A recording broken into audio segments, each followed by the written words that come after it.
राधे राधे साथियों, आपका हार्दिक स्वागत है इस दिव्य, पावन और आध्यात्मिक कथा में।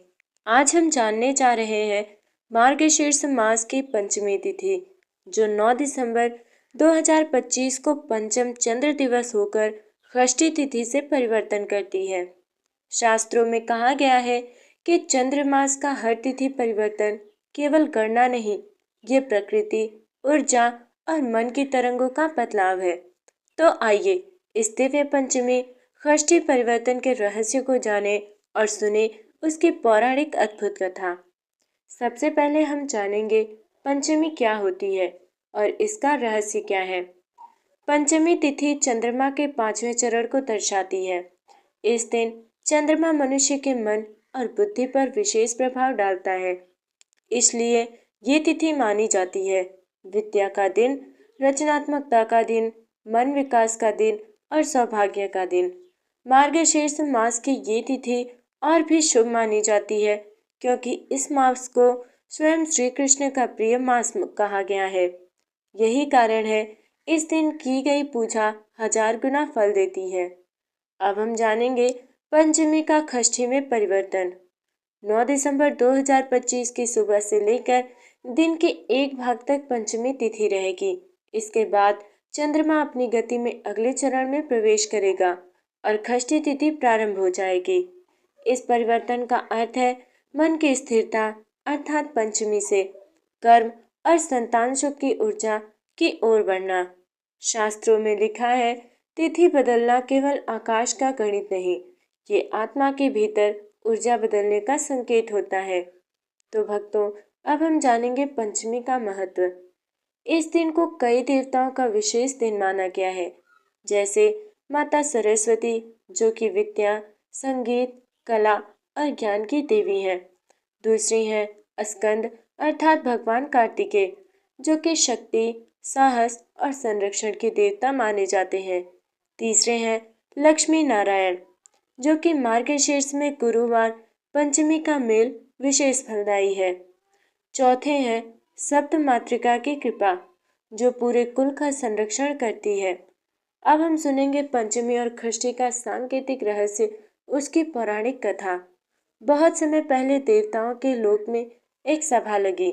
देवगण विचार कर रहे थे, मनुष्य के जीवन में कौन सी तिथि किस प्रकार के फल देती है। देवी सरस्वती ने कहा, पंचमी वो तिथि है जो मनुष्य को अपने भीतर झांकने का अवसर देती है। इस दिन की ऊर्जा मन को निर्मल कर देती है। तभी मातृशक्ति देवी षष्ठी प्रकट हुई। उन्होंने कहा, जब मन शुद्ध हो जाए तभी संतान, सौभाग्य और कर्म का मार्ग खुलता है। इसलिए पंचमी के बाद षष्ठी आती है। इसीलिए कहा जाता है, पंचमी मन को शांत करती है, षष्ठी मन के फल को पूर्ण करती है। देव सभा में ये नियम बना कि जिस दिन पंचमी का अंत होकर षष्ठी प्रारंभ हो, उस दिन की गई पूजा अत्यंत शुभ मानी जाएगी। तो भक्तों, अब हम जानेंगे मार्गशीर्ष पंचमी षष्ठी पर एक प्राचीन कथा, देवी और बालक की कथा। किसी गांव में एक गरीब ब्राह्मण रहता था, जिसका नाम दयानंद था। उसका एक ही पुत्र था, अत्यंत बुद्धिमान पर बहुत रोगी। ब्राह्मण हर तिथि को देवताओं की पूजा करता, पर पुत्र स्वस्थ नहीं होता था। एक दिन मार्गशीर्ष मास की पंचमी को दयानंद ने निश्चय किया कि आज मैं अपनी विद्या, पूजा और कार्तिकेय पूजा करूंगा। पूजा करते समय उसने संकल्प लिया कि हे देवी सरस्वती, मेरे पुत्र को ज्ञान दो। हे स्कंद देव, उसे शक्ति दो। उधर उसी दिन दोपहर में तिथि बदलकर षष्ठी प्रारंभ हुई। शाम को दयानंद के द्वार पर एक तेजस्वी देवी आई।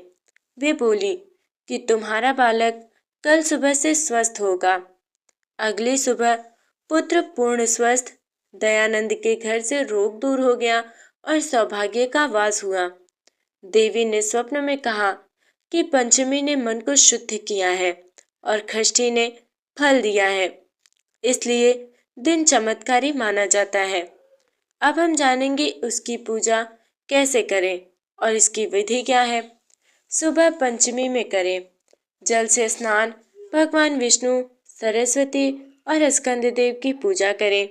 पीले या सफेद पुष्प चढ़ाएं। चावल, दही, तिल का दान करें। तिथि बदलकर षष्ठी आने पर मातृशक्ति अर्थात देवी षष्ठी का पूजन करें। बच्चों को फल, मिठाई, खिलौने जरूर दें और गाय को रोटी और गुड़ दें। भक्तों, इस तिथि पर पूजा करने से मन शांत होता है, बुद्धि बढ़ती है, संतान सुख मिलता है, परिवार में सौभाग्य आता है, नकारात्मकता दूर होती है और ग्रह दोष शांत होता है। तो साथियों, मार्गशीर्ष मास की पंचमी और षष्ठी का ये दिव्य परिवर्तन साधारण नहीं, ये मनुष्य जीवन में नया अध्याय खोलता है। अगर आपको ये कथा अच्छी लगी हो तो लाइक, शेयर और सब्सक्राइब करना ना भूलें। राधे राधे। जय मातृशक्ति। जय श्री कृष्ण।